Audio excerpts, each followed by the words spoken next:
Uderolal report Mumtaz Ali वरिया मूजिब उडेरोलाल लैगोट चौधरी बरकत भट्टी बरसा कोसर आयल फील्ड ऐं गैस कंपनी पारा गोठ के तरक़ियत कमन में नजरअंदाज करण खिलाफ गोठाणन फतेह मोहम्मद मीर मोहम्मद फरोही गफूर भट्टी की अगवानी में गोठाणन कंपनी खिलाफ एहतजाजी मुज़ाहिरो ऐं नारेबाज़ी कई वई। गफूर भट्टी चयो आहे त 20 साल खां असांजे गोठ के घटियुनि अस्पतालुनि ड्रेनेज सिस्टम ऐं समेत ॿियनि खोड़ सारे बुनियादी तरक़ियाती कमनि खां महरूम रखियो वियो आहे।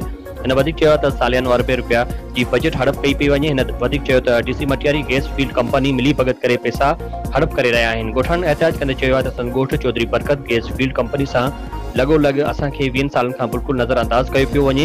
हिननि वधीक इहो बि चयो आहे त संदनि ॻोठ खे ड्रेनेज सिस्टम अस्पतालूं घटियुनि समेत समूरनि सहूलियतुनि खां महरूम कयो वियो आहे। हिननि वधीक चयो त जेकॾहिं ॻोठ खे बुनियादी सहूलियतूं न ॾिनियूं वयूं त कोसर गैस फील्ड कंपनी जी गेट आॾो एहतजाज कयो वेंदो। हिननि वज़ीर एज़म इमरान ख़ान सिंध जे वॾे वज़ीर समेत इख़्तियारनि खां मुतालबो कयो आहे त फौरी तौर ते ॻोठ खे बुनियादी सहूलियतूं मुहैया कयूं वञनि।